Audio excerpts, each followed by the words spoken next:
میں کہہ رہا ہوں مسئلہ یہ ہے، عشاء کی نماز قضا ہو گئی. قضا پڑھنے کے لیے آپ کو کرنا کیا ہے؟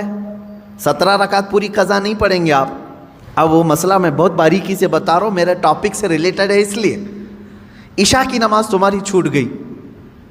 عشاء کی نماز چھوٹ گئی، قضا ہو گئی. یہ گناہ ہے، اور لوگوں کے سامنے آ کر کے بتا کر کے اس کی قضا پڑھو گے تو اظہار گناہ. تم نے سب کو بتایا کہ میری نماز چھوٹی تھی. تو گناہ کرنا ایک الگ مسئلہ ہے، اور گناہ کا اظہار کرنا اور بڑا گناہ ہے. تم اگر قضا کر رہے ہو تو چھپ کر کے، ہاں اپنی نفل نمازوں کے درمیان، سنت نمازوں کے درمیان اگر قضا پڑھ رہے ہو تو کوئی حرج نہیں، پڑھ سکتے ہو. اب یہاں مسئلہ ایسا ہے کہ ہم سب ایک ہی حمام میں ہیں، یعنی سب کی قضا ہے، اس کی بھی، اس کی بھی، اس کی بھی، اس کی بھی، سب ایک دوسرے کو دیکھ رہے ہیں. اس لیے مسئلہ خراب نہیں. بزرگان دین پہلے اس پر بہت تنبیہ کرتے تھے. اگر کوئی ایک بندہ قضا نمازیں سب کو دکھا کے پڑھ رہا ہے تو سارے لوگ اسے گرفتار کر لیتے، پکڑتے ہیں کہ تو ایک گناہ کیا اور سب کو آ کر مسجد میں بتا رہا ہے. تو یہ پہلے کا یعنی ان بزرگوں کا ایک تقویٰ تھا. لیکن آج بھی میں کہہ رہا ہوں مسئلہ یہ ہے، عشاء کی نماز قضا ہو گئی. قضا پڑھنے کے لیے آپ کو کرنا کیا ہے؟ 17 رکعت پوری قضا نہیں پڑھیں گے آپ، 4 فرض اور 3 وتر. مسئلہ تو یہی ہے نا.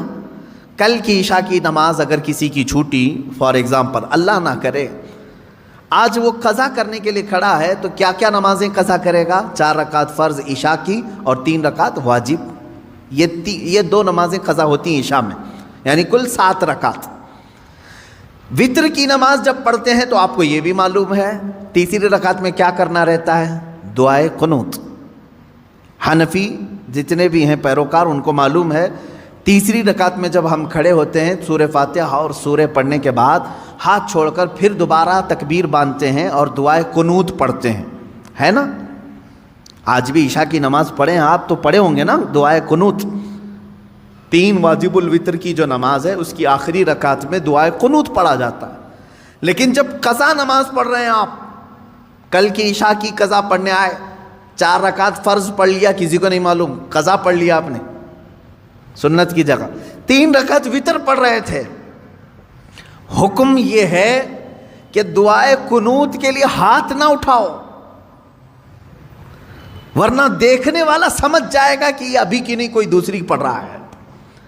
ہاں عشاء میں تو ہو سکتا ہے نہ سمجھے، کیونکہ عشاء میں کرنٹ نماز بھی ایک، اسی وقت کی بھی ایک وتر ہے.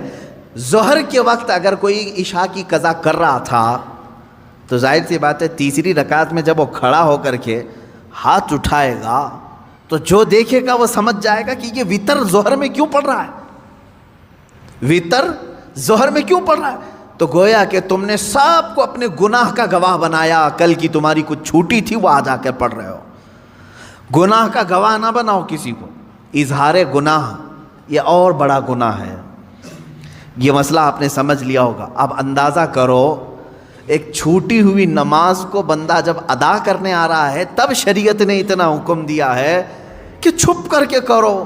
ان لوگوں کا کیا انجام ہوگا جو فحش کلامی علل اعلان کرتے ہیں، رات کو زنا ہو گیا ہے فلاں کے ساتھ، فلاں ہو گیا ہے، اس کو مزے لے کر کے بیان کرتے ہیں، ان کا کیا انجام ہوگا. میاں یہاں نماز کی قضا کے لیے بھی شریعت نے کہا ہے کہ اس طرح پڑھو کہ لوگوں کو خبر نہ ہو. اور لوگوں کی جو برائیاں بیان کرتا ہے کٹوں پہ بیٹھ کر کے، اس کا کیا انجام ہے؟